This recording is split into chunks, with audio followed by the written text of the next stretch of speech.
Este podcast é uma produção Reverber.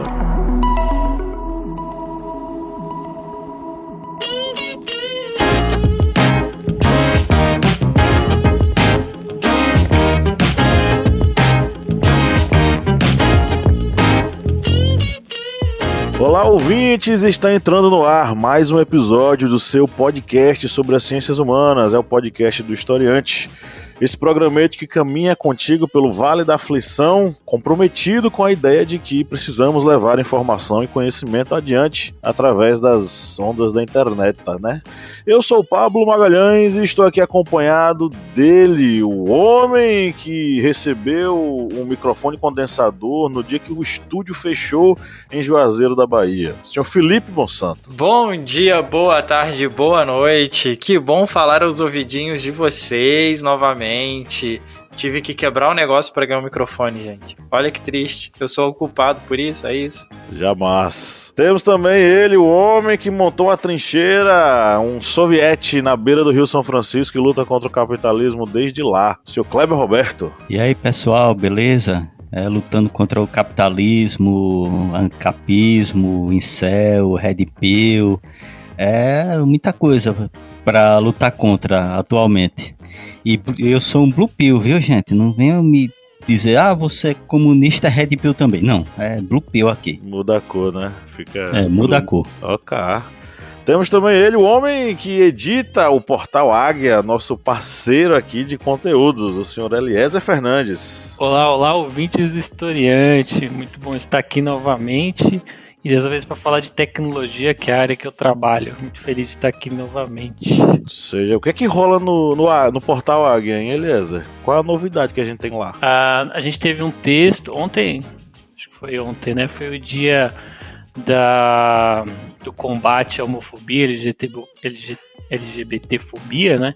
E a gente tem um texto bem recente da nossa colunista argentina, Soledad Bravo, no qual ela fala sobre o preconceito contra a população LGBT em cenário de migração, né, de migrações, etc. Ela pega esse contexto e faz uma análise aí. Esse texto, inclusive, fez parte de um diplomado, né, que é um artigo mais completo que ela publicou. Então, é basicamente um trecho de um artigo acadêmico que a gente publicou no Portal Águia. Vale a pena conferir, pessoal. Show de bola. E você que nos ouve já sabe, né? O link para o material do Portal Águia está disponível na descrição do episódio. É só clicar e abrir para ler, tá? Terminou o episódio, vá lá conferir esse material bacana que tem no Portal Águia. E recebemos hoje com muita alegria um convidado que muito nos honra, é o Carlos Fontolan. Oi, Carlos. Boa tarde, boa noite, bom dia para todos que estão ouvindo Historiantes. Carlos, para o nosso ouvinte que está lhe conhecendo hoje, fala um pouquinho sobre você. Bem, trabalho com tecnologia dos mais diversos meios, desde 2005 e vi crescendo bastante novas tecnologias. Comentamos até há pouco antes do ar sobre a evolução entre o fax e o WhatsApp, né, a velocidade com que a informação se move e as coisas acontecem. Perfeito. Carlos, seja muito bem-vindo e já saiba que fica o convite já está impresso, assinado, vai chegar na sua casa via correio para que você retorne aqui em vários outros episódios, tá? Maravilha. Além do voto impresso, agora a gente tem convite impresso? Convite, isso mesmo, com a assinatura do... assinatura em letras douradas. Dizer que ia mandar o convite por telegrama. Não, ele é auditável, entendeu? Com o selo do historiante gravado em ouro, entendeu? Vai com a digital do Pablo, assim, ó. Isso mesmo. Bom, amigos, estamos aqui reunidos hoje para falar sobre o Eliezer adiantou, né? A gente vai falar sobre tecnologia. O tema de hoje é Big Techs e o uso dos dados. Vamos tentar bater um papo sobre essa questão que é bastante sensível e que provocou uma série de discussões do ponto de vista filosófico, sociológico e jurídico para a gente tomar rumos aí na nossa sociedade, na contemporaneidade, sobre como isso pode e não pode ser utilizado por grandes empresas, e como isso é utilizado, e isso. Vamos falar sobre usos, bons usos e maus usos aqui, enfim, vamos deixar o papo rolar e ver para onde nós iremos rumar. Mas antes, vamos para os nossos recadinhos de sempre, né? Kleber Roberto, camarada Kleber Roberto. Existe uma forma de o nosso ouvinte nos ajudar a espalhar o conhecimento para mais lugares e para mais pessoas, não é? Isso mesmo, você que está ouvindo o nosso podcast, você curte, acompanha, você pode ajudar bastante este podcast de uma forma bem simples. Você marca 5 estrelas no seu aplicativo, como por exemplo, no Spotify, que você pode marcar a quantidade de estrelas que pode dar para o nosso podcast. Aí você vai lá e marca 5 estrelas. Isso ajuda bastante a difundir, a espalhar a palavra do conhecimento do historiante. E você também aproveita, compartilha com seus amigos, bota lá no seu history, na sua rede social e vai ajudando a espalhar a palavra do historiante. Isso aí.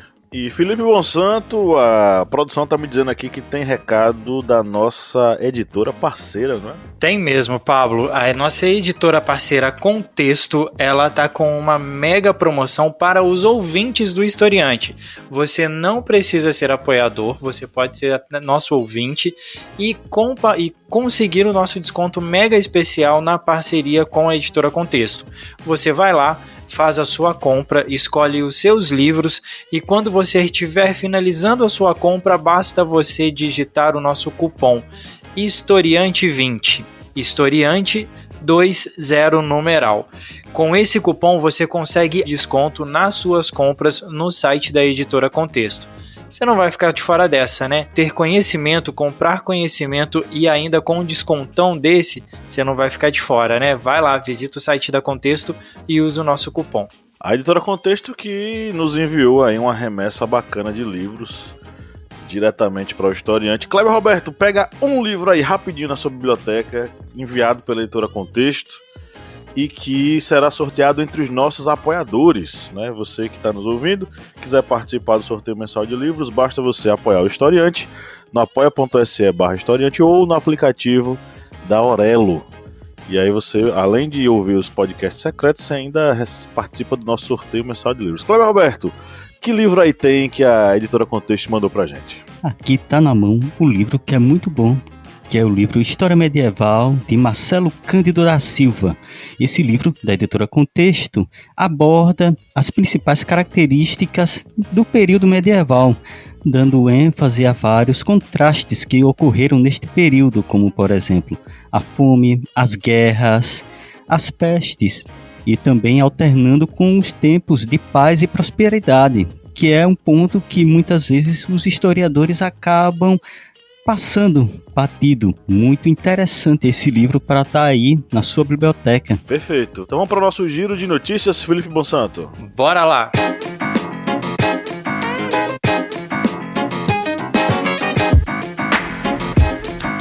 TCA, privacidade na web. Como as empresas usam nossos dados? Abril de 2018, Mark Zuckerberg troca os costumeiros jeans e a camiseta cinza por um terno.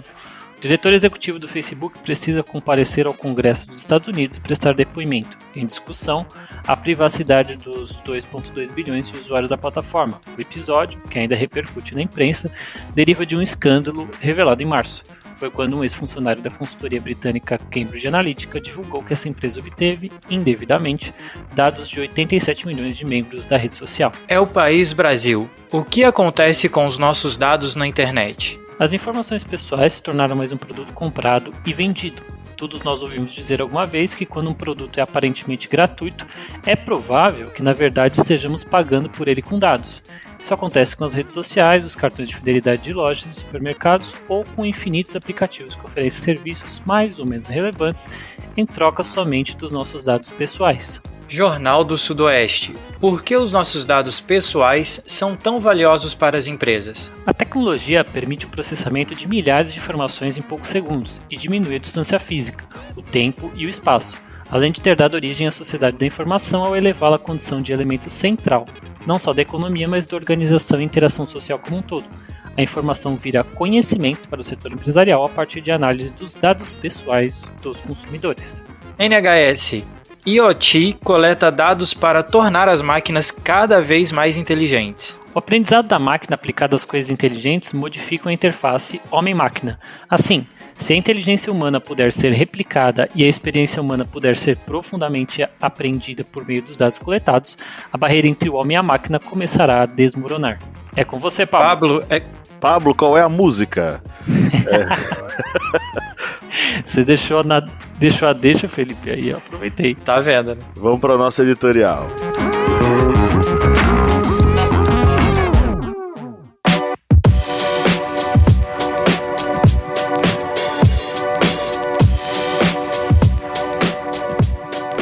As Big Techs, grandes empresas de tecnologia, desempenham um papel crucial na internet moderna, coletando e utilizando uma quantidade imensa de dados. Essas empresas, como Google, Facebook, Amazon e outras, têm acesso a informações pessoais de bilhões de usuários, o que lhes permite oferecer serviços personalizados e direcionar anúncios de forma eficiente. Todos os usuários na internet, ao acessarem sites, alimentarem suas redes sociais, compartilharem a sua geolocalização e realizarem compras online, acabam construindo uma biografia digital, pois pela análise do seu histórico de navegação, é possível traçar o perfil bem assertivo de seus gostos, tendências, interesses e hábitos. Essa nossa biografia é utilizada por diversas empresas para que cheguem até nós a publicidade dos produtos e serviços mais relacionados com os nossos interesses. No entanto, o uso extensivo desses dados também gera preocupações relacionadas à privacidade e ao controle das informações. Se de um lado essa prática aumenta o êxito das vendas e reduz os custos com ações publicitárias, por direcionar os produtos e serviços de forma mais assertiva aos potenciais consumidores, por outro lado, ela expõe cada vez mais o consumidor,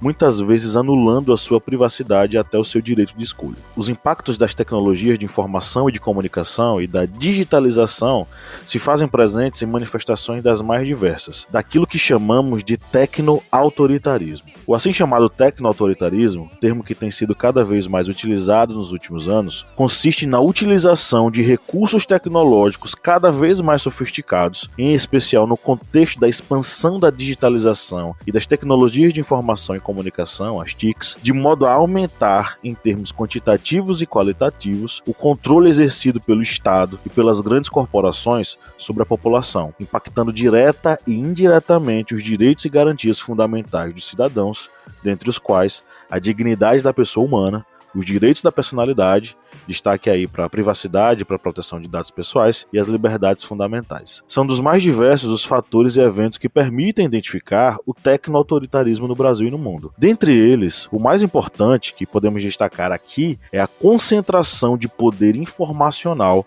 que tem nas grandes empresas de tecnologia e nos estados seus espaços de monopólio. Além disso, tal processo vem se expandindo rapidamente ao longo dos anos, seguindo o ritmo da ampliação, em termos quantitativos e qualitativos, da transformação digital e da cada vez mais adiantada passagem de um capitalismo industrial para um capitalismo informacional, como diria o sociólogo espanhol Manuel Castells. Ou seja, os dados, as informações dos usuários são a matéria-prima a ser capitalizada. E a mais-valia do trabalho pós-moderno não recai sobre o trabalho físico, mas as informações pessoais de cada um, alimentadas diariamente pelas pessoas em suas redes. Como é que esse processo pode impactar ou já está impactando a sociedade contemporânea? É a pergunta que eu devolvo para vocês, meus amigos.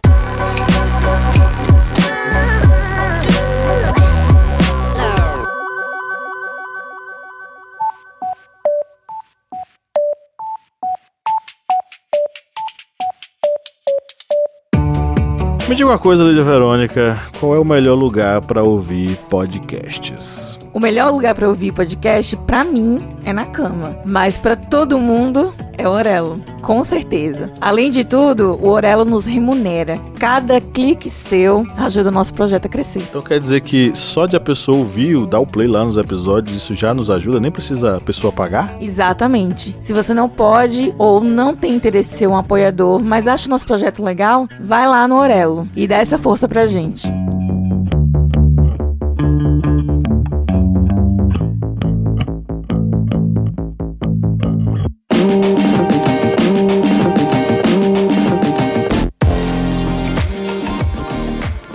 Bem, como você comentou ali no seu editorial, O mundo passou por algumas revoluções, e dentro dessas revoluções a gente teve a Revolução Industrial e hoje a gente tem a Revolução da Informação. Hoje, tudo, o dado, a informação vale muito, e a gente tem que, as empresas, elas trabalham de maneiras a conseguir essas informações a todo custo, independente se é por publicidade, se é por cadastro para você receber um determinado artigo, um determinado informativo, ou ainda assim através de captura das informações que a gente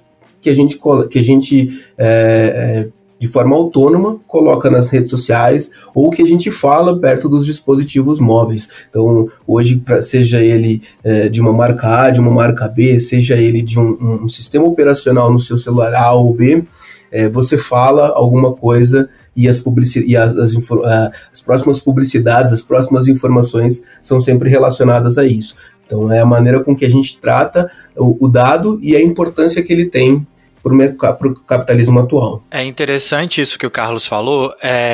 Eu tenho um dispositivo inteligente na minha casa, né? A porta da minha casa ela é automática, a iluminação da minha casa ela é automática e a minha agenda é automatizada pelo aparelho inteligente, né? Não vou fazer propaganda aqui.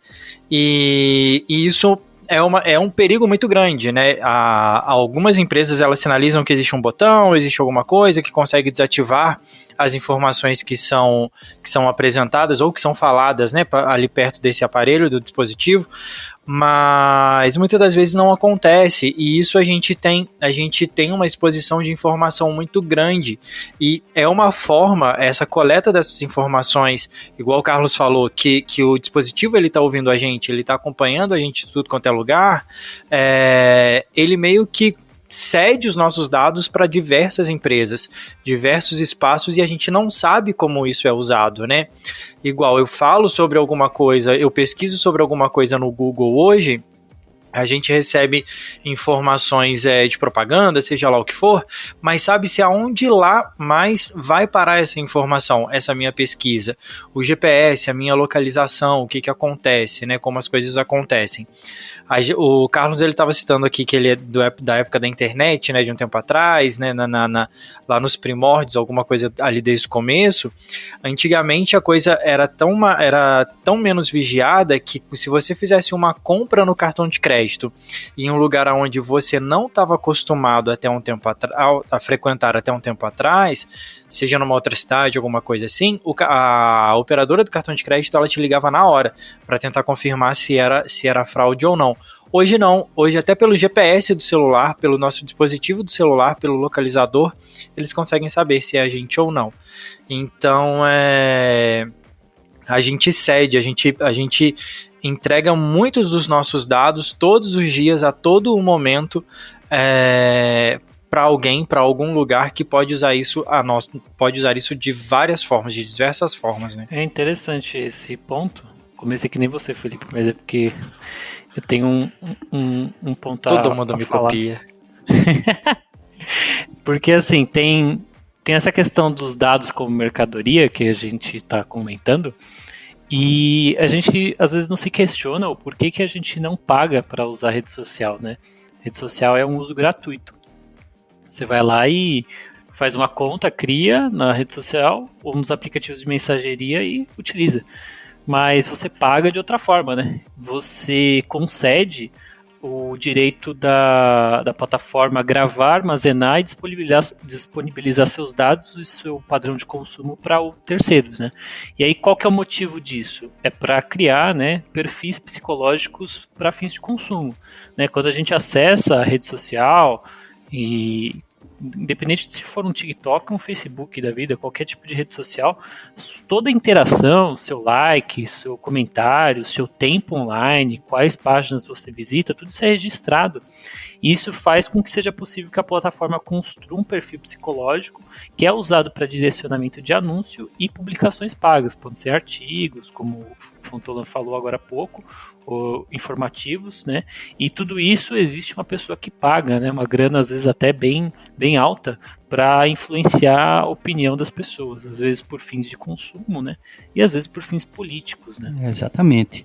Aí a gente vê essa discussão, todo o impacto que tudo isso acaba causando na sociedade, porque indiretamente a sociedade atual acaba ficando vinculada às big techs, às grandes redes sociais, e esse vínculo acaba, digamos, padronizando o consumo das pessoas.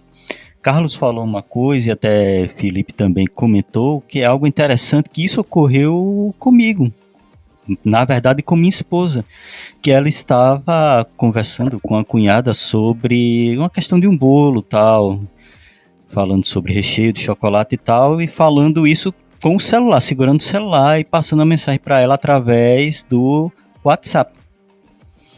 Aí, conversando tal, não, você faz isso tal. E aí o que acontece? Depois começou a aparecer várias propagandas para ela de quê? Massas de bolo, chocolate, formas. E ela ficou até sem saber, que ela pegou e perguntou para mim que não tinha pesquisado aquilo. E eu disse, não, você falou, com certeza eles pegaram o que você conversou e foram padronizando, porque foi uma conversa longa, e aí tá aí as propagandas para você. E exatamente isso daí como exemplo, como essa utilização desses dados pelas redes sociais, redes de comunicação, acabam impactando a sociedade atual, porque acabam condicionando muitas vezes as pessoas a terem um consumo. E aí lá vai aquilo que eu sempre critico, e tem gente que fica zoado. Isso aí é o quê? Capitalismo. Por quê? Porque vai ter que incentivar o consumo de toda forma. Ou consome, ou consome.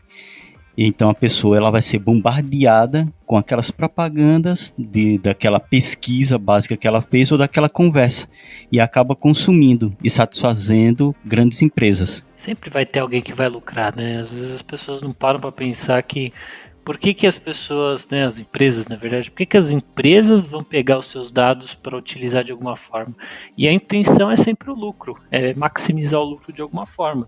E informação, como o Pablo mencionou no começo, informação de qualidade vale muito dinheiro. Para as determinadas pessoas, a forma como se utiliza. Até queria fazer uma provocação aqui para o Carlos Fontolan, sobre a utilização de Big Data, né, sobre a utilização de dados em massa, porque isso pode ser utilizado para traçar perfis de venda, para fazer com que marketing direcionado seja feito. Que você acha sobre isso, Carlos? Antes de falar sobre esse ponto, quando a gente fala da questão da utilização dos dados digitais pelas Big Techs, a gente começa a entender o quanto o dado e quanto as transações digitais são importantes para as Big Techs. Em 2023, a gente teve ali uma redução de mais de 100 mil colaboradores nas mais diversas Big Techs, pelo fato de que com menos consumo, com menos publicidade, menos dinheiro pode ser injetado e menos dinheiro pode ser recebido, né, como final do processo, né, porque eu não consigo fazer publicidade, não consigo gerar consumo em cima desse processo, que é que quem falou antes que falou sobre a questão do consumo, né?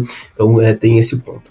A questão do Big Data, todas as Big Techs hoje disponibilizam para as empresas questões de como traçar perfis, como direcionar o marketing, como direcionar as estratégias de vendas para um determinado público, um determinado contexto, ou até quando a gente pensa, quando a pessoa é mais fidelizada, numa forma muito mais personalizada e direcionada, né?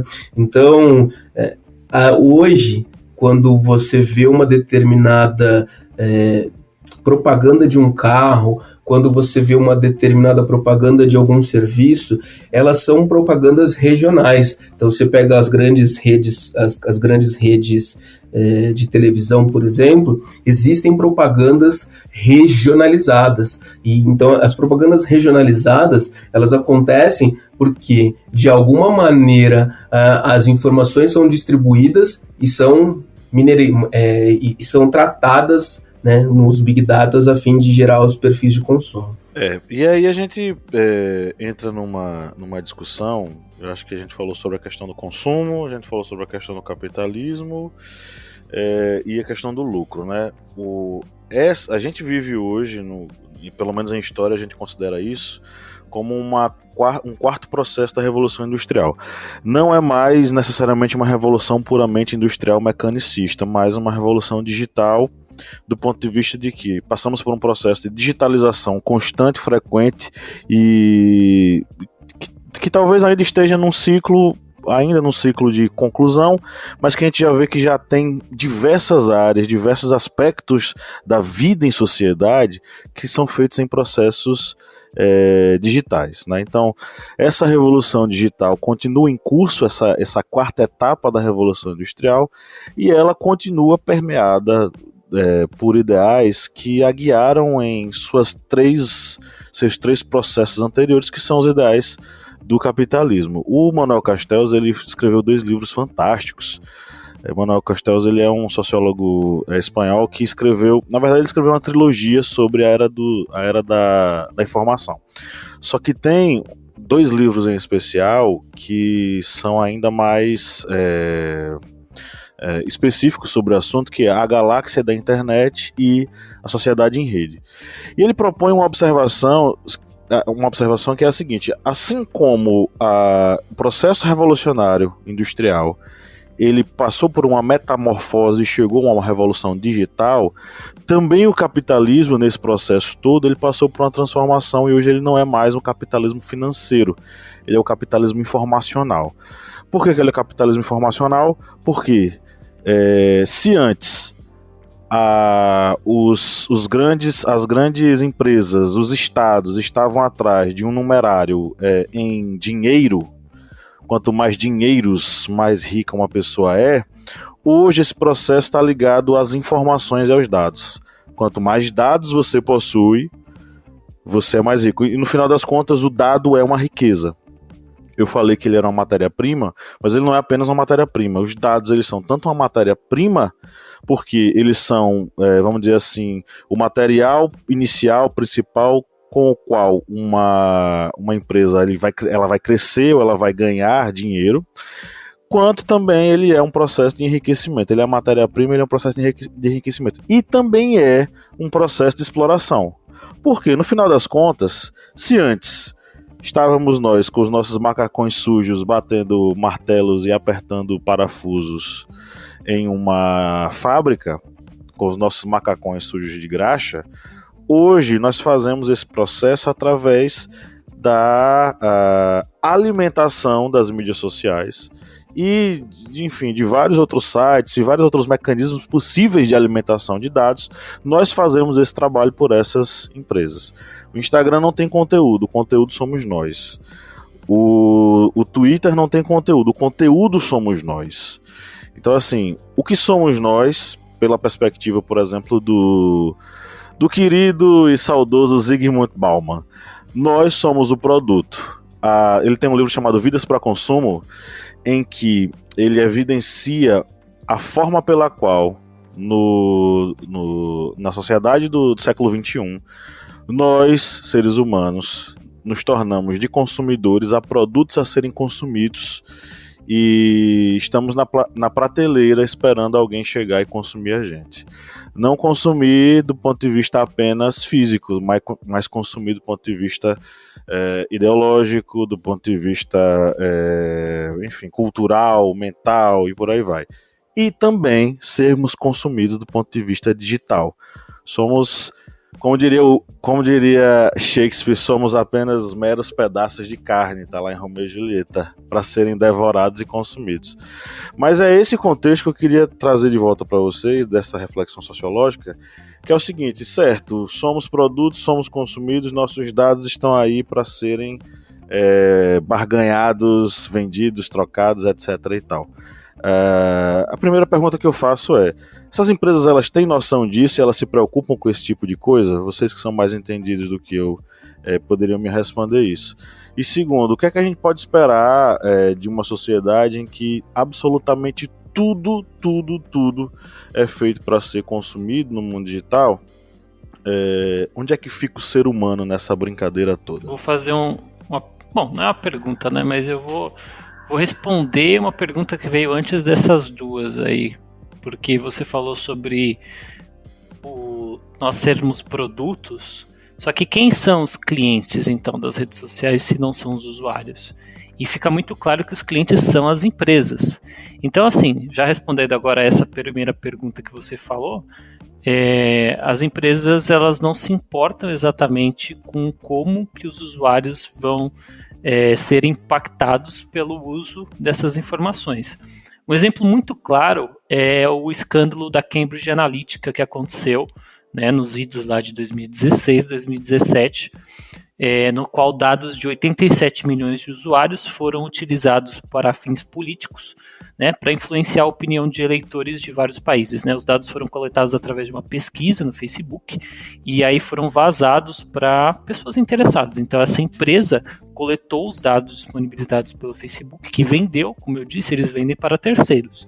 E esses dados serviram para influenciar as eleições de 2016 nos Estados Unidos, isso é comprovado, e há uma possibilidade, né, não se existe dados comprovados ainda, porque essa investigação ainda não foi finalizada, mas de que o Brexit no Reino Unido também foi influenciado por dados vendidos pela empresa Cambridge Analytica. Então, esse tipo de informação é utilizado por essas empresas para diversos fins. E aí fica meu questionamento, né, para os colegas aqui. Será que isso é feito de forma ética? Acontece que nós temos o seguinte, né? Toda vez que você entra num site, toda vez que você se cadastra num site, você se autoconsente em divulgar todas as suas informações, né? Quando você faz um cadastro lá para um determinado produto, um determinado serviço que você precise na era digital, você é obrigado a marcar uma flag que diz que você consente com o armazenamento das informações lá. Se você entra em alguma outra situação que não haja cadastro, que não existe o cadastro, mas existe o tal do cookie, e assim, a lei diz que o cliente é obrigado a aceitar o cookie, senão você não pode usar. Mas as empresas, elas colocam uma situação que, ao não aceitar o cookie, você não consegue interagir com determinado serviço. Então você é forçado a consentir com a divulgação dos seus próprios dados. Sobre essa questão de se as empresas se preocupam ou não, eu lembrei bastante de um caso que eu até verifiquei aqui. Tem esse caso exposto no site da BBC, de uma mãe que perdeu o bebê e continuou a receber nas suas redes sociais propagandas de produtos infantis, de berços, de produtos de enxoval, esses objetos. E ela entrou com essa cobrança com relação às redes sociais, porque, segundo a própria reportagem, a mãe do bebê natimorto, essa reportagem de 2018, a mãe do bebê natimorto está cobrando que redes sociais repensem a forma de mapear o perfil e preferência dos usuários na distribuição de propagandas. Que a jornalista Gillian Brockwell continuou a ter a sua internet inundada por anúncios de itens relacionados a bebê e maternidade após descobrir que seu filho havia morrido no útero. E aqui na própria reportagem ela fala que ela parou de postar, ela começou a postar coisas tristes informando esses fatos e mesmo assim ainda continuou a receber propagandas de itens de bebê. Isso vai, digamos, responder um pouco o que Pablo perguntou nessa primeira pergunta, se as empresas se preocupam. Elas não se preocupam, elas querem repassar esses dados para outras empresas e fazer, digamos, esse apanhado comercial para fazer suas propagandas.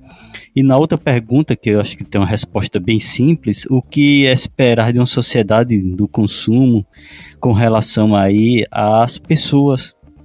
Eu acho que essa sociedade, infelizmente, só tende a se tornar cada vez mais consumista. Porque, como dito anteriormente no início, esse bombardeio de propagandas não para, é incessante. É toda hora que você vai entrar em um site e tudo vai estar ali sendo, digamos, eu não sei bem a palavra, eu acho que Carlos ou Eliezer pode até corrigir, mas digamos, está configurado ao seu estilo de utilizar aquelas redes sociais, o que você pesquisa, o que você clica, que eu realmente não esqueci a palavra, como de como como se dá essa configuração dessa pessoa que, digamos, tem sua timeline recheada com o que ela sempre mais pesquisa, com o que ela sempre mais clica. Então, se a pessoa já tem aquele costume... É a questão do algoritmo, né? O algoritmo das redes acaba devolvendo para ela aquilo que ela busca, né? Isso, aliás, até mandou aqui no chat privado marketing direcionado, é exatamente isso. A pessoa, por estar sempre clicando ali, o marketing direciona aquela coisa que ela sempre gosta de olhar. E aí, como eu disse no início, vai ampliar o consumo, porque ao ser bombardeado com aquilo, uma hora ou outra a pessoa pega ali o cartão de crédito, pega ali o número do Pix e vai fazer a compra. Ou seja, o que espera dessa sociedade do consumo é mais consumo.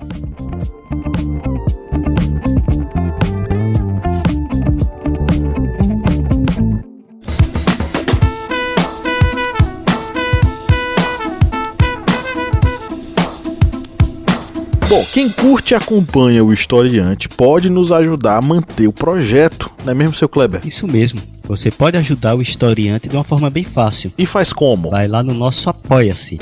O link é apoia.se/historiante. E além de estar contribuindo com o portal Historiante, você também vai ter uma série de vantagens, como fazer parte do nosso grupo secreto no Facebook, fazer parte também do sorteio mensal de livros. Olha só quantas vantagens para você. E tudo isso a partir, olha só, de R$4, que não dá nem para pagar meio litro de gasolina nesse ano agora de 2022. É tão pouco para você, mas é muito aqui para o Historiante. Vá lá no nosso Apoia-se e contribua. É isso aí, o link tá na descrição desse episódio.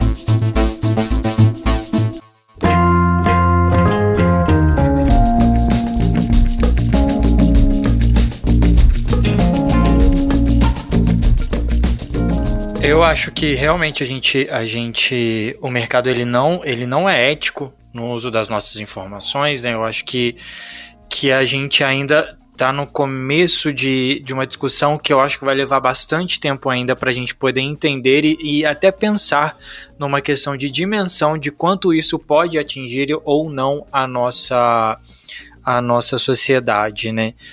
A gente tem comentado aqui a respeito de rede social, a gente tem falado um pouco disso, do consumo na internet, tudo e tal, mas tem um TEDx, eu até pesquisei aqui, eu não achei o nome dele agora, mas eu posso indicar depois, aonde eles falam a respeito, é um TEDx aqui no Brasil, de onde eles falam a respeito das nossas informações e eles dão um exemplo da questão até de saúde. Eu não sei quem faz academia ou faz o acompanhamento de saúde através de algum aplicativo de alimentação, alguma coisa assim. Os nossos dados alimentares, os nossos dados de saúde, muitas das vezes também são compartilhados. E é mais um exemplo para isso. Em alguns lugares no mundo, os planos de saúde, eles já são limitados, eles já são delimitados com o perfil de acordo com os dados de cada uma dessas pessoas. Por exemplo, tem um aplicativo onde você mensura a qualidade do seu sono durante a noite. Você tem um aplicativo de alimentação que acompanha a sua dieta. Você tem aquele medidor de pressão do relógio digital. Essas informações, elas vão sendo juntadas e vão formando perfis, vão formando personas para que as empresas de plano de saúde, planos, seja lá do que for, elas possam te oferecer algum produto. E isso é muito perigoso, são informações e não só da saúde, questão financeira, questão de comportamento, de consumo, enfim, são informações que vão acabar induzindo a gente a muita coisa e comandam muito o que a gente fala, né? E aí, a meu ver, isso tem muito também uma questão de privacidade. Até onde a acessão desses dados, o acesso desses dados e o que são feito com esses dados que nós cedemos, que nos são tirados muitas das vezes, aonde é respeitada a nossa privacidade ou a privacidade da sociedade, né? Um exemplo disso é a questão do Kleber, que ele trouxe aqui da reportagem da mulher que estava grávida e ainda assim continuou recebendo propagandas de materiais de produtos de bebês, né? Então, isso também eu acho que é uma outra questão, né? E a gente fica limitado. Se a gente não utiliza, a gente não consegue consumir, não consegue pesquisar, não consegue fazer algumas coisas. Mas se a gente utiliza também, a gente fica meio... A gente recebe muita coisa além do que devia. Então, eu acho que é um começo de uma discussão. É um processo que ele não tem sido ético, ele não vai ser... Eu acredito que durante um bom tempo ele não vai ser ético. E que cada vez mais vai fazer... a gente ainda não chegou no 880, né? Não está no meio termo de algo ali. E aí vem toda essa discussão em relação à legislação, que possa, se não há ética, o caminho para tentar impor uma ética é a questão da legislação, né? Só para complementar a fala que eu fiz sobre a questão do capitalismo informacional, o Manuel Castells, ele coloca basicamente ali 3 premissas básicas para esse capitalismo informacional. Uma delas é a informação sendo matéria-prima e agindo sobre a tecnologia. A segunda premissa, o maior poder da tecnologia está em moldar ou influenciar a existência individual e coletiva. E a terceira premissa fala sobre a estruturação das sociedades. Essa estruturação se dá a partir da formação dessas redes informacionais. E assim, a informação ela se torna algo poderoso, os dados se tornam algo poderoso. Sempre foram, mas se tornam ainda mais. A partir do momento em que a manipulação de determinados dados pode direcionar, influenciar, modificar determinados eventos, ou conduzir esses eventos de acordo com os interesses de alguma instituição maior que queira algo, e que se beneficie com esse algo. O caso da Cambridge Analytica que vocês mencionaram tem a ver com isso. O que aconteceu no Brasil tem a ver com isso, o direcionamento de informações ou a manipulação de dados, colocando eles de forma ou equivocada ou criando dados falsos mesmo, a partir de amálgamas de algumas informações, acabou conduzindo a opinião pública a determinada atitude, determinada ação. E assim, do ponto de vista de como as Big Techs, como os estados, inclusive, vão agir em relação aos dados, se seguir a lógica da relação capitalista de relação humana, né, a gente vai continuar tendo essa questão. As grandes empresas e os estados nem aí para as pessoas, pensando apenas no que o indivíduo pode dar de lucro. Agora sim, o que eu queria devolver era perguntando o seguinte para vocês: por que é tão difícil legislar sobre esse assunto? Por que é tão difícil, por exemplo, criar uma lei que possa combater ou a desinformação ou a má utilização desses dados? Por que ainda é tão difícil legislar? O que é que vocês acham? Bom, informação, tecnologia e justiça, legislação não caminham de mãos dadas, né? A gente vê que um vai muito mais rápido que o outro, tanto que leis, elas surgem muito depois que a tecnologia já apareceu. A gente tem no Brasil o Marco Civil da Internet, que apareceu bem depois que a internet já estava sendo utilizada, e a Lei Geral de Proteção de Dados, que assim, é uma lei de privacidade que também surgiu bem depois que já se tinha quebra de privacidade. Porém, essas leis existem, e a gente tem a votação agora de uma lei que é a Lei Brasileira de Liberdade, Responsabilidade e Transparência, né, a PL 2630, mais conhecida como PL das Fake News, que está criando uma polêmica aí, porque cai nesse ponto aí que é a dificuldade de legislar sobre esse assunto. Essa PL, né, agora falando sobre o projeto de lei, hoje eu dei uma lida sobre esse projeto de lei e li alguns resumos, e os principais pontos desse projeto de lei seria a proibição de contas falsas e bots, né, o uso de contas automatizadas, a limitação do alcance de mensagens muito compartilhadas, e aí vai de encontro, né, com o combate à fake news, registro de mensagens encaminhadas em massa durante 3 meses, ou seja, os provedores de rede social teriam que disponibilizar em português o registro dessas mensagens encaminhadas em massa. Acho que provavelmente seria um resumo, né, dessas mensagens. A identificação de usuários que patrocinam os conteúdos. Então, por exemplo, se você tem um conteúdo que é muito patrocinado e é fake news, você poderia saber, através de uma investigação de polícia, quem que é a pessoa que está patrocinando esse movimento de fake news. A criação de um conselho de transparência e responsabilidade na internet, seria um órgão autônomo para fiscalizar e fazer com que a lei seja cumprida. A sede dos provedores no Brasil, então, por exemplo, Facebook e Telegram não poderia ter sede só fora do país, deveria ter uma sede física no Brasil. E, por fim, a imposição de sanções e multas para as empresas que descobrirem a lei.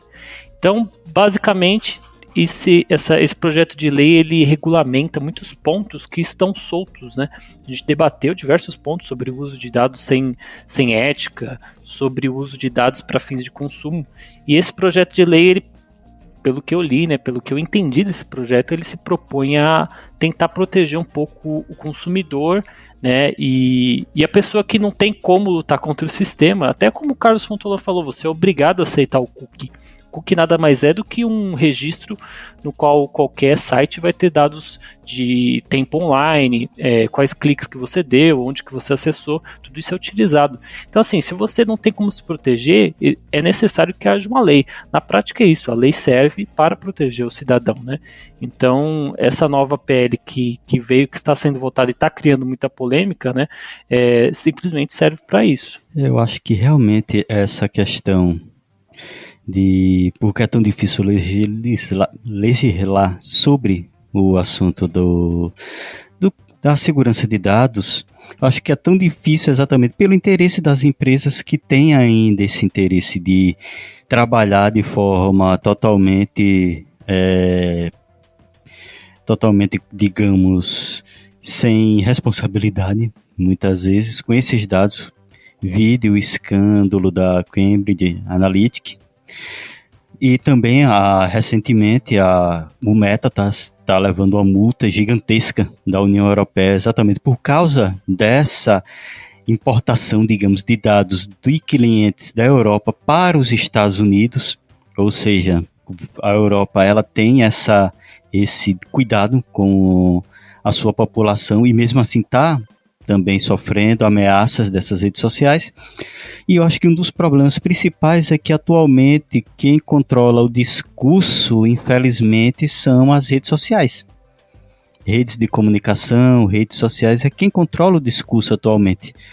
Hoje em dia, infelizmente, as pessoas não se informam mais por noticiários, não se informam mais por, digamos, revistas, jornais impressos. Vai se informar pelo que está nas mídias sociais, nas redes sociais, redes de comunicação. E essas redes de comunicação, elas bloqueiam quem é a favor da PL, dessa PL, a chamada PL das fake news, como ocorreu de alguns influencers demonstrarem que quando faziam um vídeo criticando a PL das fake news, esse vídeo era engajado, super engajado. Quando eram a favor da PL, esse vídeo praticamente não era entregue. Ou seja, eles controlam o discurso.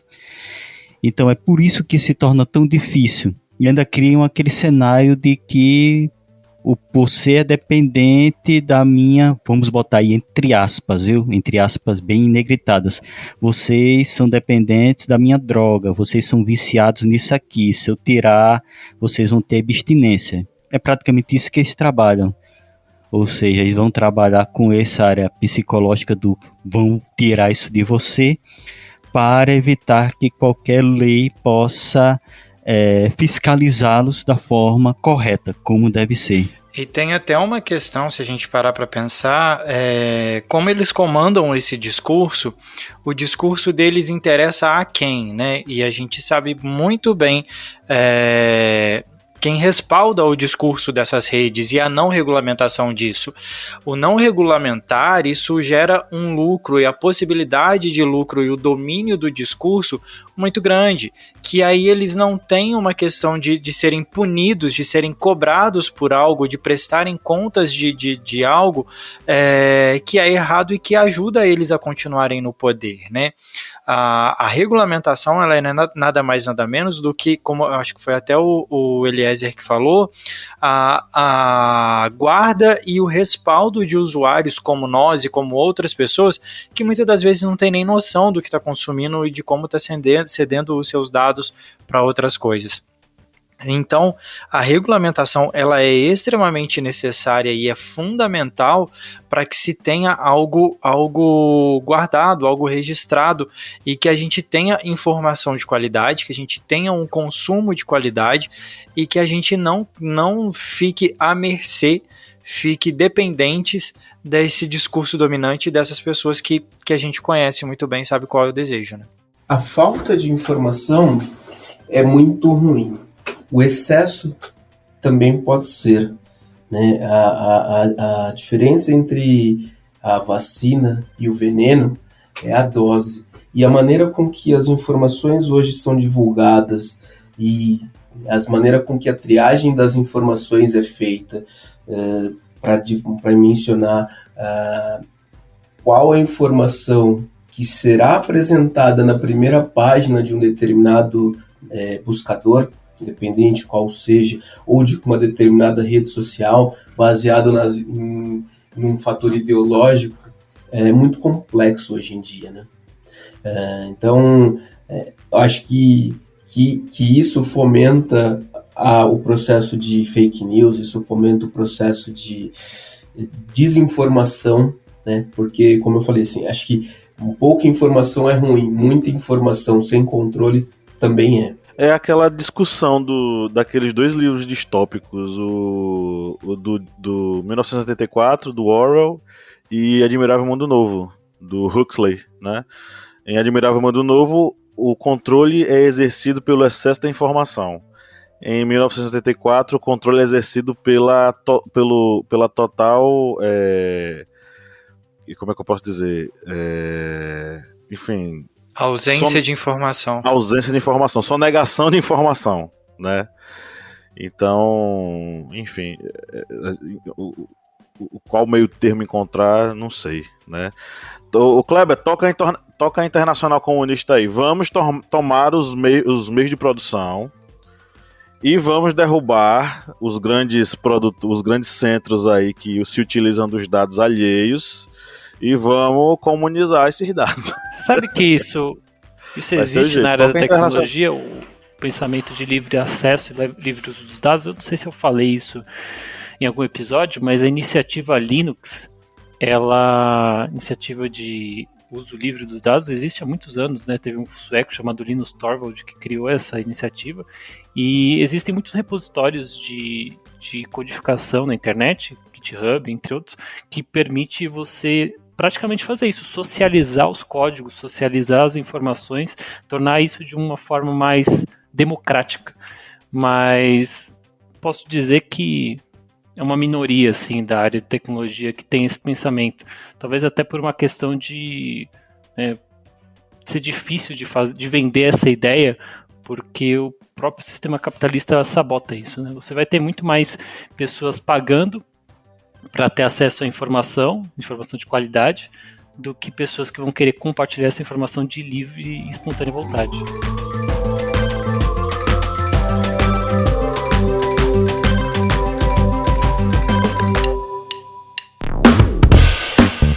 Você que é nosso ouvinte, que acompanha esse podcast a cada semana e adora ouvir os nossos papos, que tal a gente fortalecer os nossos laços de amizade? É simples demais e nem precisa pausar o episódio, né, Felipe? Exatamente, Paulo.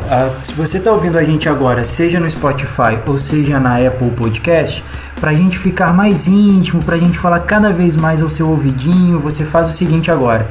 Enquanto está ouvindo a gente, vai lá, avalia a gente no seu aplicativo de áudio.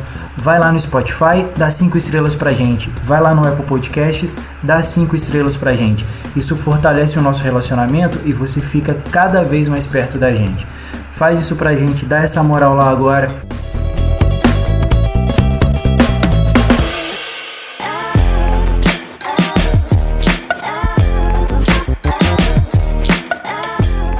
Bom, meus amigos, isto posto, vamos para nosso último bloco, vamos para as indicações. É o momento da nossa curadoria para os nossos ouvintes sobre coisas que andamos lendo, ouvindo, enfim, curtindo. E lógico que isso é um oferecimento aos nossos apoiadores. Eu só queria mandar um abraço para 2 ouvintes nossos que nos acompanham bastante, que um deles é de anos já, né? O Francisco, deixa eu abrir aqui o perfil dele, opa...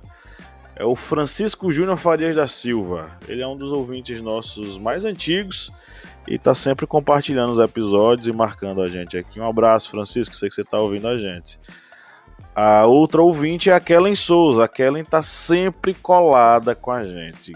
Lança episódio, ela comenta, manda uma mensagem comentando o que achou, tá? Então, abraço, Kellen. A Kellen é aluna do curso de História. Então... seja muito bem-vinda a cada sábado, né, ouvindo a gente aqui no podcast. Bom, nossos oferecimentos aqui, nossas indicações, é um oferecimento aos nossos queridos apoiadores, né, Kleber? Bem, essa parte de dicas, dicas de séries, de músicas, de filmes, essas indicações são um oferecimento aos apoiadores do Historiante. São pessoas que acreditam aqui no nosso portal Historiante e que fazem essa singela contribuição, que para muitos pode até parecer pouco, mas para a gente faz uma enorme diferença. E vamos agradecer aqui aos apoiadores, que é Hélio de Oliveira Santos Júnior, Silvio Tavares dos Santos e Acionara Coutinho. São novos apoiadores que apoiam o Historiante através do apoia.se/historiante. E você também pode apoiar através do aplicativo Orelo, que é um aplicativo muito simples e fácil de utilizar, e é um aplicativo que ele remunera também os criadores de conteúdo. Olha que legal! Você, com seu clique lá na Orelo, também pode estar ajudando o Historiante. Perfeito! Então, o recado está dado e agora a gente abre a nossa rodada de indicações. Posso indicar um filme, não sei se vocês já ouviram falar sobre o Show de Truman, que é um filme onde a vida de um indivíduo é manipulado porque a vida dele é um reality show. Então, a gente começa a pensar assim, de que forma que o produtor daquele determinado filme que mostra, que na verdade daquela determinada série, né, daquele determinado reality show, consegue manipular as informações para que ela se torne vendável, para que você consiga, para que ela se torne interessante, né? Antes mesmo de tantos reality shows que a gente vê hoje em dia na TV, então tem isso aí, o lucro. Eu penso que assim, o lucro não deveria estar acima da vida, do sentimento, das subjetividades das pessoas. E nesse caso a gente vê que sim, acontece isso. Bom, eu vou fazer as minhas indicações. Eu botei lá, eu vou começar com a playlist então, tá? Eu botei 2 músicas que... uma delas é uma antigona que eu gosto bastante, é Like a Star, da Corinne Bailey Rae. E uma música que eu recentemente... eu estava orientando alguns alunos para as Olimpíadas de História, Olimpíada Nacional de História do Brasil, da Biblioteca Nacional, e essa música foi uma das questões lançadas para os alunos, né? A música é Fique Viva, de uma cantora brasileira chamada Brisa Flow, né? Essa música ela vem falar sobre a questão da violência contra os corpos femininos, mais especificamente a violência contra os corpos femininos negros indígenas, no caso afro-indígenas, né? A Brisa Flow, ela se chama Brisa de la Cordillera, né? e ela é uma cantora ameríndia, né, é pesquisadora inclusive da cultura indígena e filha de artesãos araucanos. Ela foi criada em Minas Gerais e com todas essas influências ela construiu esse estilo dela. É um trap misturado com hip hop, com muitas referências da MPB e da cultura ameríndia que ela faz parte. Então fica essa indicação para vocês ouvirem, então vai estar na playlist. E vamos para a indicação dos livros, né? Eu estou indicando aqui os 2 livros do Manuel Castells, A Sociedade em Rede e A Galáxia da Internet. Esses 2 livros, olha que interessante, né? Eu costumo utilizá-los nas minhas aulas de filosofia da comunicação. Por quê? Porque o Manuel Castells ele escreve no momento pré-advento da telefonia móvel, não da telefonia móvel do ponto de vista da existência do celular, mas do boom digital que a telefonia móvel teve a partir dos anos 2010. Ele escreve antes desse processo. Mas as bases teóricas que o Manuel Castells lança são tão fantásticas que ainda no contexto que a gente tem hoje, essas estruturas teóricas elas funcionam, elas conseguem explicar o que está acontecendo. Manuel Castells não morreu, tá? Ele continua escrevendo, ele tem muito artigo sobre o assunto, ele fala sobre a questão da tecnocracia e como ela está imbuída, inserida nessa relação da revolução digital. Mas esses 2 livros eles são fantásticos, eu acho que pode servir como a ponta, o ponto de partida, o início da caminhada de você, ouvinte, que queira se enveredar nas discussões sobre a construção dessa cultura digital ou cibercultura. O Carlos fez uma analogia com a questão do veneno, né, do remédio do veneno. É interessante, tem um outro autor chamado Pierre Levy, eu acho que eu já mencionei esse livro em outros episódios. O nome do livro é Cibercultura. E no livro Cibercultura tem um capítulo onde o Pierre Levy fala sobre a forma pela qual a tecnologia ela atua como um farmacon do ponto de vista da cultura grega antiga. O farmacon era o termo grego utilizado para diversas coisas, do veneno ao perfume, passando pelo remédio. Tudo era farmacon. Então, um farmacon que causa o mal é um veneno, um farmacon que causa o bem, ele é um remédio. Ele faz analogia com a tecnologia. A tecnologia é o farmacon do século XXI. A tecnologia, ela se utilizada de forma ruim, ela é o nosso veneno. Se utilizada de forma boa, o nosso remédio, né? Bom, são essas minhas indicações, eu passo adiante. Quem quer continuar? Opa, vou continuar aqui. Gostei da sua indicação de música, porque eu gosto muito de hip hop, né? Sempre escutei. E eu não tinha ouvido falar da Brisa Flow, eu vou pesquisar. Uma das minhas indicações de música, inclusive, é de um rapper manauara, né, amazonense, chamado Vitor Xamã, creio que também que tenha ascendência indígena, com um rapper aqui de São Paulo, de Jundiaí, o Young Buddha. Inclusive, já fui no show do Young Buddha, é um rapper bem alternativo, assim, então gostei bastante dessa junção deles. A música se chama Cobra Coral, e a outra música é uma música chamada Autumn Mini Ring, do Young Buddha, também é uma música muito boa de se ouvir, mas estou indicando mais pela música em si. Agora, de série, na verdade de filme, eu vou indicar um documentário chamado Dilema das Redes, que está disponível na Netflix. É um documentário que fala sobre tudo que a gente conversou aqui. Tem vamos dizer assim, um viés um pouco fatalista, um pouco pessimista em relação a tudo isso. Então, já se preparem, porque pode ser que você termine o episódio já sem esperança nenhuma no futuro. Mas os alertas que se dão nesse documentário são muito bons. Eles falam sobre o uso de dados pelas redes sociais e como isso pode ser utilizado. Basicamente, é tudo que a gente falou de uma forma mais visual. Então, eu recomendo fortemente assistir. Está disponível na Netflix. Se você tiver uma conta, já prepara a pipoca aí no final de semana para assistir. E vou continuar aqui as indicações. Vou começar pela indicação aqui de leitura.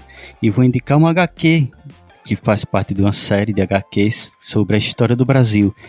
e é um HQ sobre a Guerra de Canudos, que tem o título A Revolta de Canudos, que tem um roteiro de André Diniz e ilustração de José Aguiar.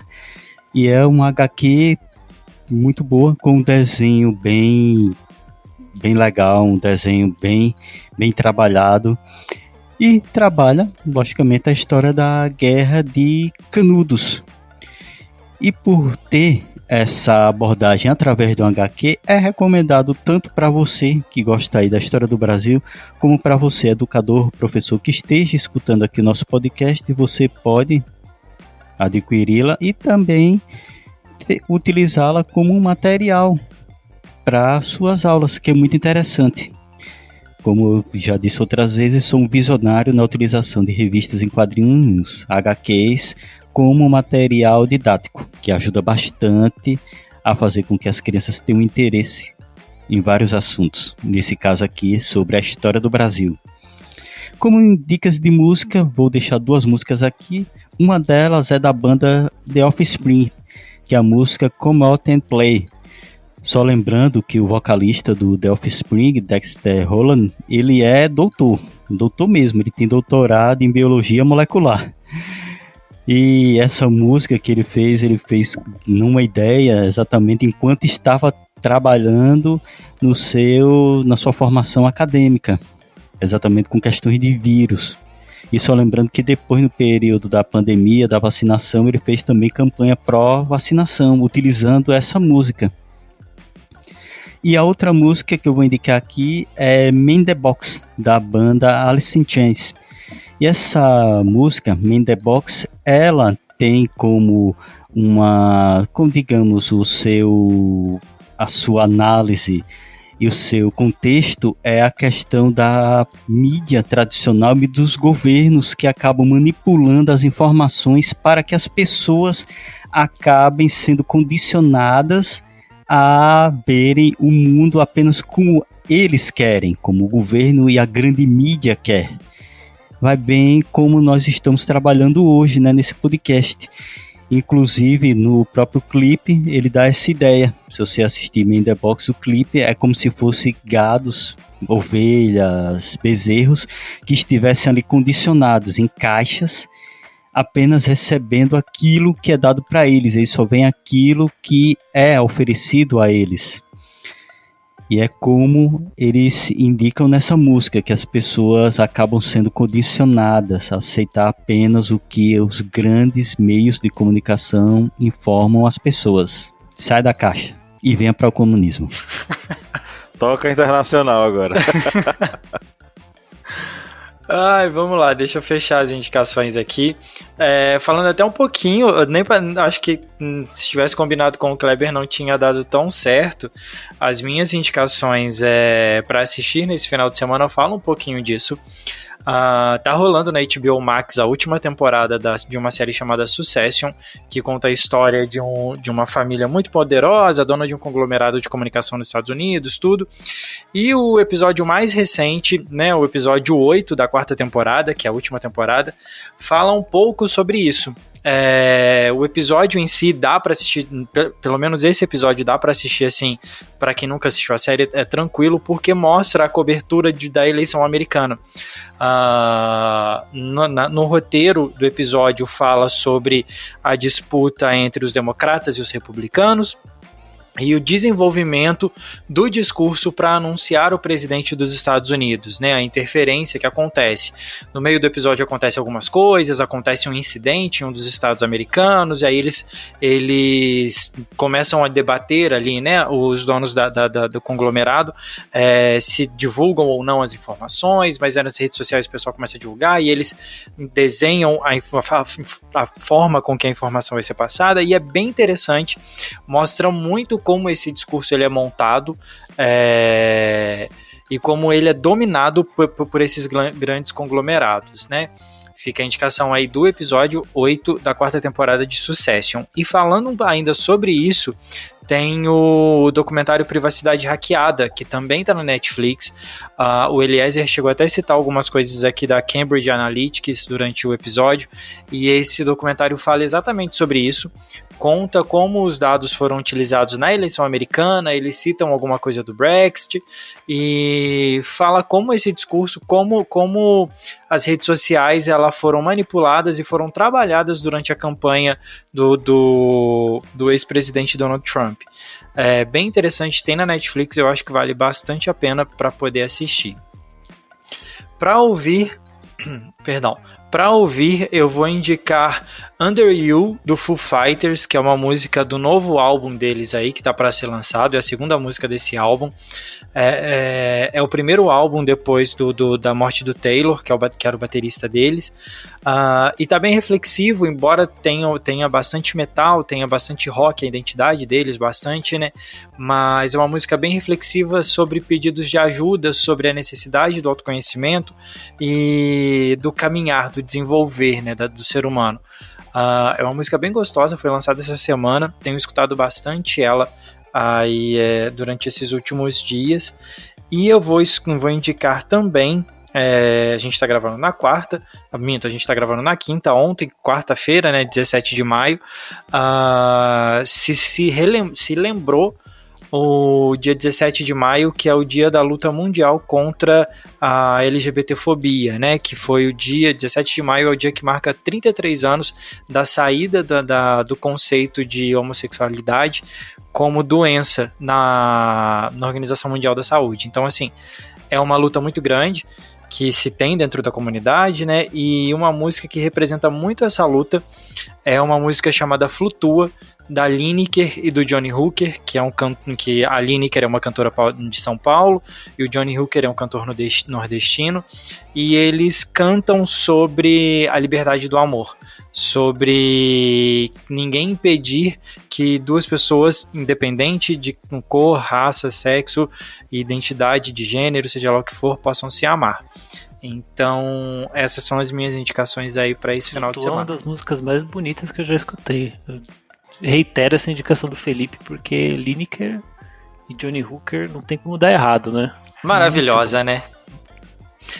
Maravilhosa. Lineker é outro patamar. Nossa playlist tá uma playlist de peso, entendeu? Olha, enquanto a gente conversava, inclusive, olha só como o uso dos dados é maravilhoso, né? Enquanto conversávamos, o Facebook me ouviu e me mandou uma notificação dizendo o seguinte: a revista de tecnologia do MIT no Brasil publicou a edição número 10, que aborda como os conglomerados tecnológicos trabalham para manter a distribuição atual, impedindo novas empresas de crescerem. O conceito que estampa a capa é tecnofeudalismo. O Eliezer Fernandes, o tema do nosso próximo podcast sobre tecnologia poderia ser esse, cara. Tecnofeudalismo. Tecnofeudalismo. Vamos pesquisar? Com certeza. Um ponto a se explorar ainda é como a sociedade da informação exaure as pessoas, né? A gente falou sobre vício em internet, vício em rede social, e isso é algo que também não sei se foi falado ainda no historiante. Isso é uma característica da era da informação, também é um ponto muito bom para se discutir. Pois é, vamos fazer um recorte entre psicologia, tecnologia e filosofia nesse episódio.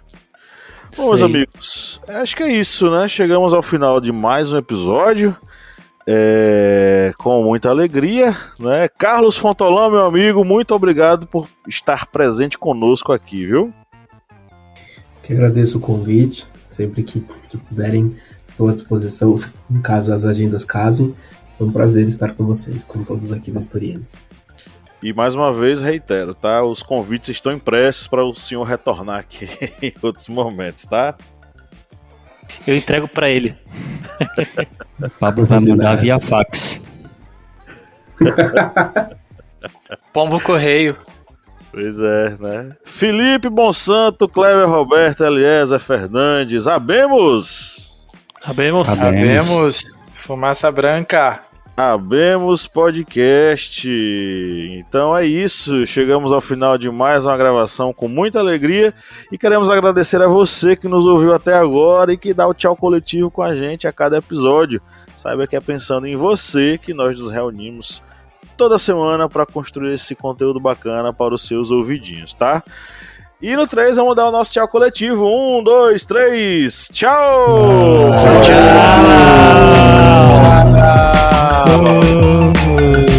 Agora foi vexatório mesmo, né?